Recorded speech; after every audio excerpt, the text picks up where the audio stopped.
This combination will change the way you eat ramen noodles for life. Subukan natin to pero gawin nating low carb. So sisimulan natin sa pagpapakulo ng shirataki noodles ng 2 to 3 minutes.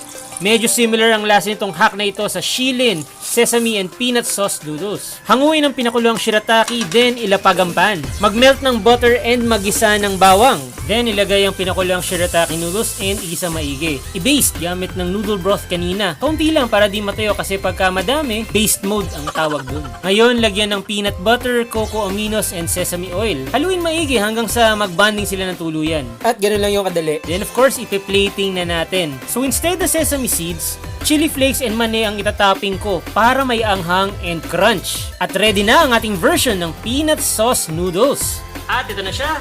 Tapos titikman natin. Medyo madikit yung noodles dahil sa peanut butter. Pero